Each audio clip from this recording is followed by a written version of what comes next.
आज हम आपको बताएंगे एक ऐसा प्रॉब्लम जिसमें कई प्रॉब्लम मिक्स है। ये देखिए,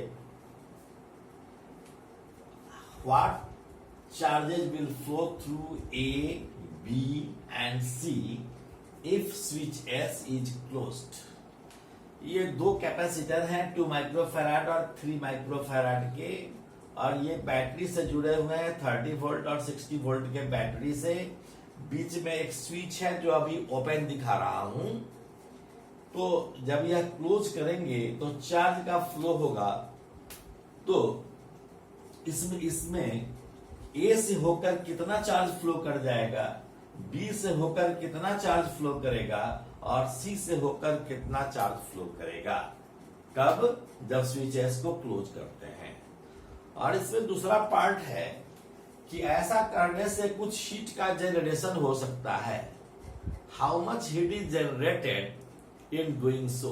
कहने का मतलब है कि यदि स्विच एस को क्लोज करते हैं तो कितना हीट जनरेट होगा, कितना हीट प्रोड्यूस होगा, ये हम आपको बताएंगे कैलकुलेट करके।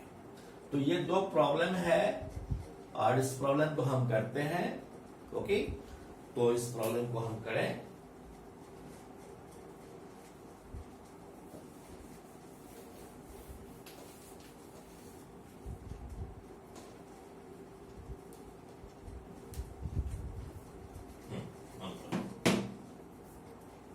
तो हम सबसे पहले क्या करेंगे कि अभी स्विच ओपन है। तो जब स्विच ओपन है, ऐसी स्थिति में 2 माइक्रोफैराड और 3 माइक्रोफैराड का कैपेसिटर सीरीज में हो जाएगा और इक्विवेलेंट ईएमएफ कितना होगा सर्किट में, 90 वोल्ट हो जाएगा। तो हम देखें कि पहले इक्विवेलेंट कैपेसिटी निकालें। If switch S is open, the capacitors are in series.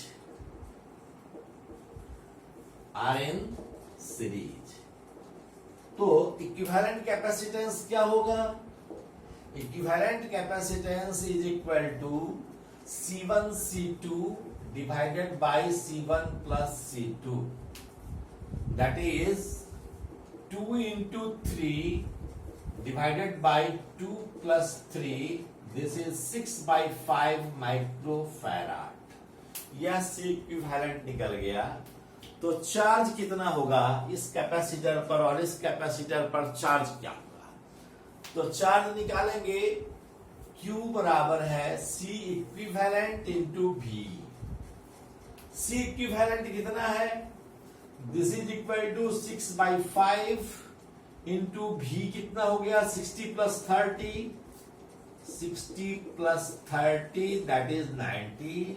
So 6 by 5 into 90, this is 108 microcoulomb. यह Q का वैल्यू हो गया। यानी इस पर प्लस Q चार्ज था, इस पर माइनस Q चार्ज था, इस पर प्लस Q चार्ज है और इस पर माइनस Q चार्ज है। दोनों पर सेम चार्ज होगा, क्योंकि सीरीज में जब होता है तो सभी कैपेसिटर पर समान चार्ज होता है। अब हम देखते हैं कि स्विच जब क्लोज करेंगे तब क्या होगा। अब हम स्विच क्लोज करते हैं, फिगर बनाते हैं। ये बैटरी है हमारा, ये बैटरी है, एक कैपेसिटर हमारा यह है, दूसरा कैपेसिटर हमारा ये हुआ और यहां हमने स्विच क्लोज कर दिया। यह A है, यह B है और यह C है। ऐसी स्थिति में यह 2 माइक्रोफैराड का कैपेसिटर है, यह 3 माइक्रोफैराड का कैपेसिटर है। स्विच हमने क्लोज कर दिया। अब हम किरचॉफ्स लॉ लगाएंगे दोनों सर्किट में। ये आपका 30 वोल्ट है और ये 60 वोल्ट है। अब हम ऊपर वाले सर्किट में, इस सर्किट में, इसमें हम किरचॉफ्स लॉ लगाते हैं 1 नंबर के लूप में, और इसके बाद सेकंड नंबर के लूप में हम लगाएंगे किरचॉफ्स लॉ। तो पहले applying Kirchhoff's law in loop 1. Applying Kirchhoff's voltage law in loop 1. तो क्या होगा? दिस इज -30 प्लस यहां पहले से कितना चार्ज था? सपोज कीजिए कि इस पर चार्ज बदल गया, इस पर चार्ज आ गया QA। सपोज कीजिए कि इस पर आ गया QA चार्ज, तो यह QA हो गया प्लस में और यह -QA हो गया। तब हम क्या करेंगे? -30 प्लस QA। तब हम क्या करेंगे? ये हम वोल्टेज निकालना है, Q/C होता है, तो QA/2 लिखेंगे plus QA/2 is equal to 0। So QA is equal to, ये चला जाएगा -30 इधर, 30 इंटू 2, दिस इज 60 माइक्रोकूलम्ब। उसी तरह से applying KVL in loop 2, applying KVL in loop 2, हम क्या करेंगे? -60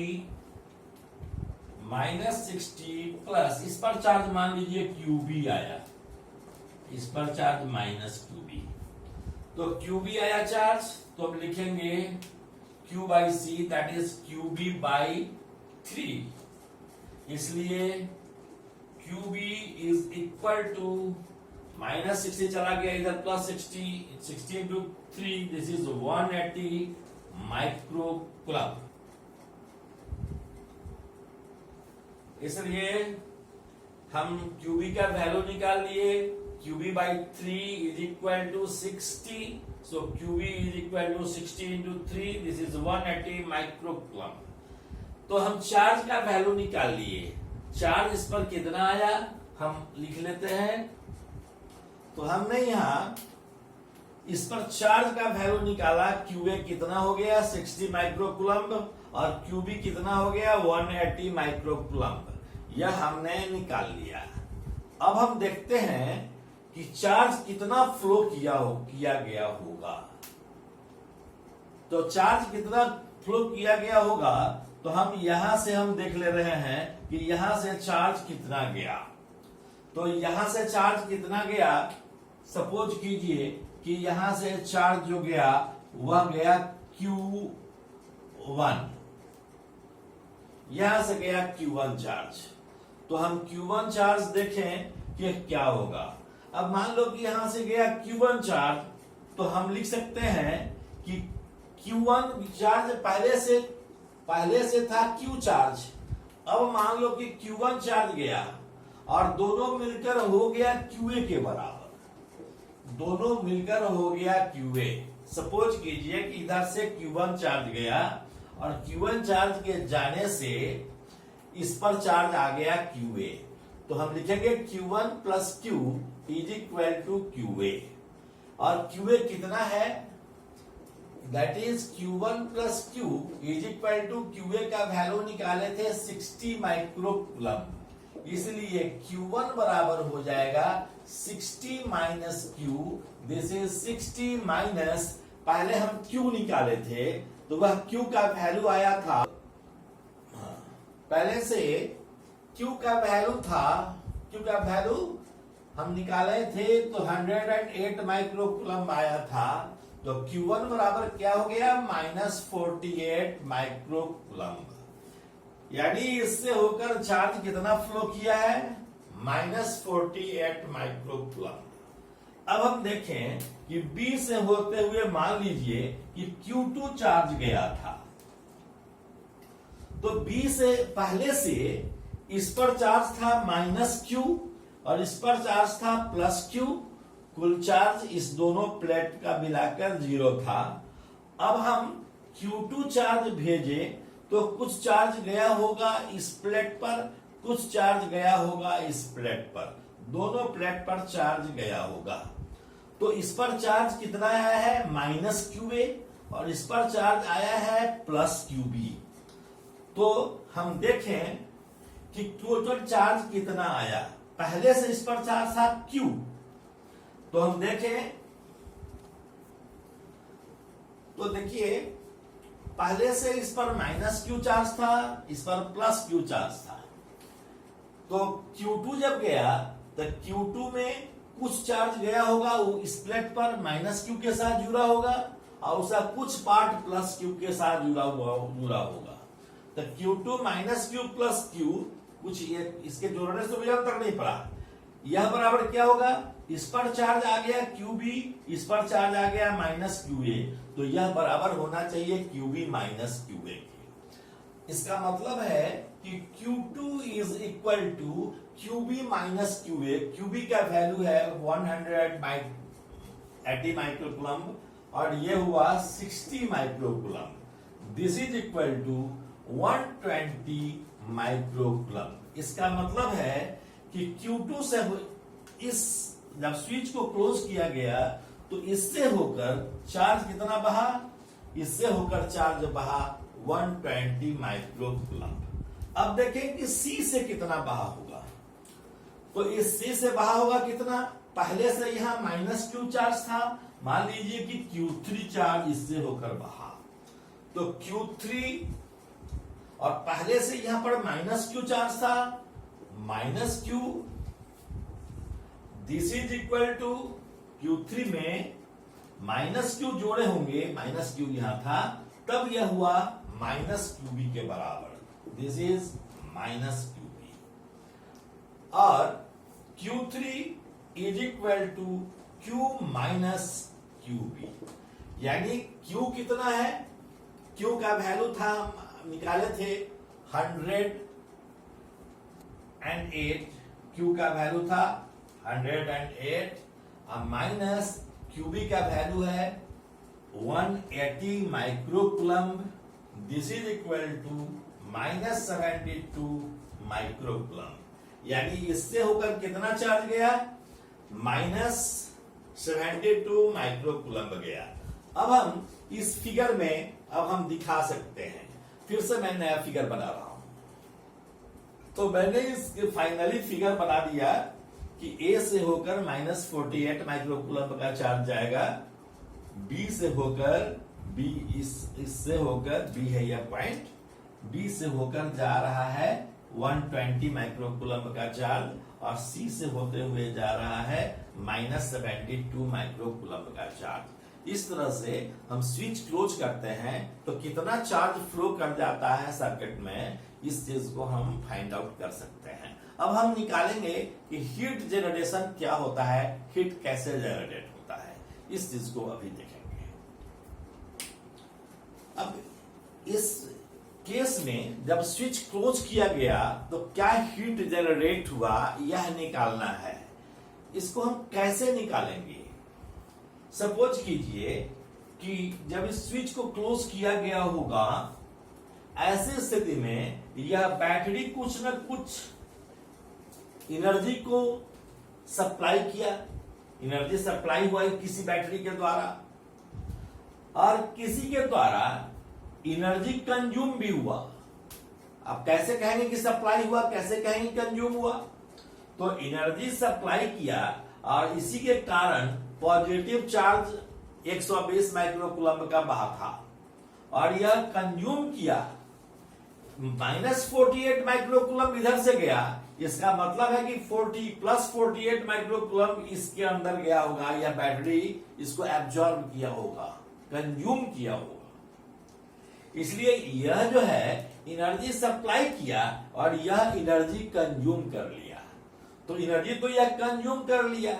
अच्छा, पहले से एनर्जी क्या था सिस्टम का, सभी एनर्जी का सम हम कर देंगे। जैसे कैपेसिटिव एनर्जी था, कैपेसिटर का पोटेंशियल एनर्जी रहा होगा, एनर्जी स्टोर्ड, पहले से कितना सा एनर्जी स्टोर्ड था, तो पहले से कुल एनर्जी कितना स्टोर्ड था वह निकाल लेंगे और इसके बाद कितना फाइनली एनर्जी अब कितना है इसको घटा लेंगे। तो इसको क्यों घटाएंगे, क्योंकि हीट तब जनरेट होगा जब हम हीट जनरेट कब होगा कि पहले ज्यादा एनर्जी रहा होगा, अब एनर्जी सिस्टम का घट गया होगा, तो एक्स्ट्रा एनर्जी हीट के रूप में निकल गया होगा। इसलिए इस बात पर ध्यान देना है कि कोई बैटरी एनर्जी सप्लाई किया, उसमें से हम घटा लेंगे अगर कोई बैटरी कंज्यूम कर रहा हो तो। यदि बैटरी कंज्यूम नहीं कर रहा हो, एक ही बैटरी होता तो बैटरी कंज्यूम नहीं करता, दूसरा एक बैटरी सप्लाई करता केवल। दूसरी बात क्या होती कि पहले से एनर्जी क्या था इस सिस्टम का, अब एनर्जी क्या है, अब एनर्जी घट गया है, इसका मतलब है कि हीट के फॉर्म में एनर्जी रिलीज हो गया है। इसलिए हमने लिखा कि energy supplied by the battery minus energy consumed by the battery plus sigma U I मतलब initial energy minus final energy. अब हम देखें कि energy supplied by the body क्या था। Energy supplied by the battery होता है Q इंटू V। तो Q इंटू V क्या था, पहले से Q हम कितना निकाले थे, याद कीजिए 108 माइक्रो कूलम्ब का ये चार्ज फ्लो किया था। पहले चार्ज कैपेसिटर पर Q का वैल्यू था 108 माइक्रो कूलम्ब। तो हम पहले से 108 माइक्रो कूलम्ब, तो देखिए यहां आप पहले वाली स्थिति देख चुके हैं। अब यह दूसरी वाली स्थिति, जब चार्ज का फ्लो हो जाता है, ऐसी स्थिति में इस पर चार्ज आया QA, इस पर चार्ज आया माइनस QA, इस पर चार्ज आया QB, इस पर चार्ज आया माइनस QB। हमने Q1, Q2 और Q3 का वैल्यू निकाला था। Q1 था माइनस 48 माइक्रो कूलम्ब। इसका मतलब क्या हुआ कि माइनस 48 कूलम्ब इधर है, इसका मतलब 48 माइक्रो कूलम्ब का एनर्जी यह बैटरी एब्जॉर्ब किया होगा, हीट कंज्यूम किया होगा। और यह क्या किया होगा, माइनस 72 माइक्रो कूलम्ब इधर जा रहा था, इसका मतलब है कि यह सप्लाई कर रहा था इस दिशा में 72 माइक्रो कूलम्ब का चार्ज। 72 माइक्रो कूलम्ब दे रहा होगा, सप्लाई कर रहा होगा, उसके इक्विवेलेंट एनर्जी हम निकाले। तो क्या होगा कि एक बैटरी एनर्जी सप्लाई कर रहा है, दूसरा कंज्यूम कर रहा है, तो एनर्जी सप्लाइड क्या होगा 72 माइक्रो कूलम्ब इंटू 60 वोल्ट, और यह कंज्यूम कर रहा है तो उतना एनर्जी घट गया, तो that is 48 micro coulomb into 30 volt. अब हम क्या कर रहे हैं कि पहले से एनर्जी क्या था UI, तो हाफ इंटू C इक्विवेलेंट था 6/5 और V था 90 वोल्ट, 60 प्लस 30 90 वोल्ट, तो हाफ CV स्क्वायर पहले से एनर्जी था। अब कितना एनर्जी का अंतर आ गया, जितना एनर्जी घट गया, तो घटाया कौन कौन, बैटरी एब्जॉर्ब किया, और कौन एब्जॉर्ब किया, यह कैपेसिटर का एनर्जी घट गया, फाइनली घट गया। तो जितना फाइनली घट गया इसको हमने जोड़ दिया, तो एनर्जी सप्लाइड में से यह घट गया और पहले वाले एनर्जी में से यह घट गया, और जितने का डिफरेंस हुआ वही एनर्जी हीट के रूप में कन्वर्ट कर गया, और इस तरह से हीट का जनरेशन हुआ। इस पर प्रॉब्लम IIT जी में बराबर पूछता है, आप इसको ठीक से करेंगे। थैंक यू भाई।